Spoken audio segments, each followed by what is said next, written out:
Never thought I'd be a teacher. I lived on a sailboat for 5 years, sailed around the world. I lived in many, many countries. But I kept getting feedback that I'm just a natural teacher. So I started working with severely emotionally disturbed children in a non-public school.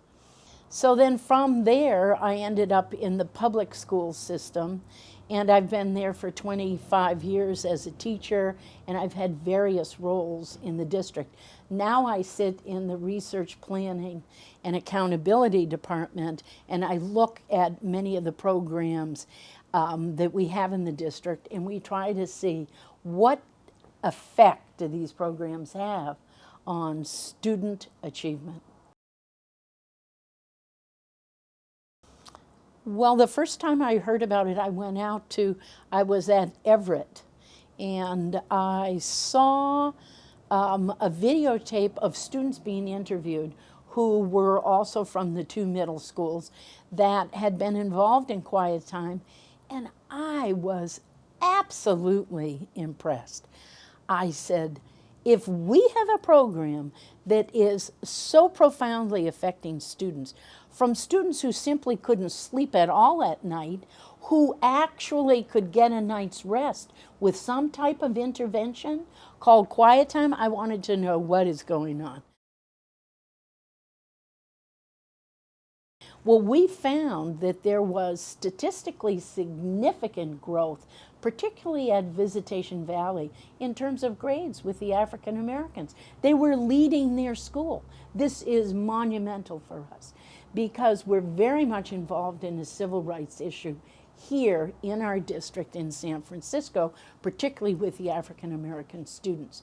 We have a consent decree. We have a achievement gap that is profound. We have one of the highest achieving urban districts with the largest achievement gap.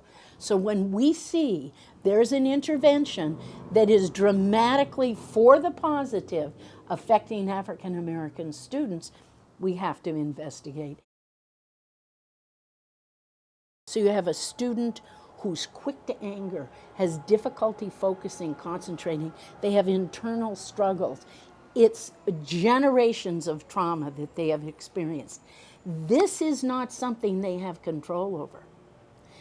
With TM, they can go in and make a dent in these horrible presenting behaviors that tick another person off. So you're a teacher in a classroom.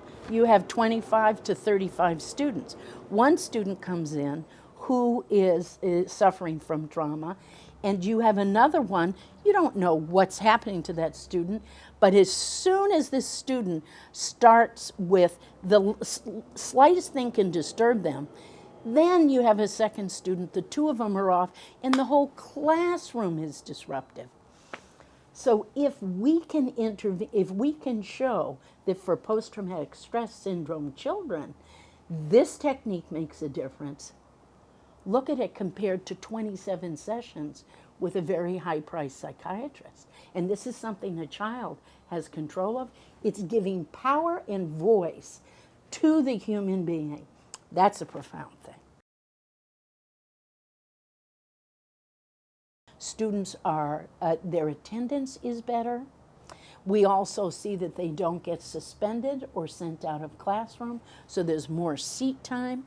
And it's just very, very exciting, a program like this. And to bring it to school children is very exciting to me because all my years' experience, they in fact are our future.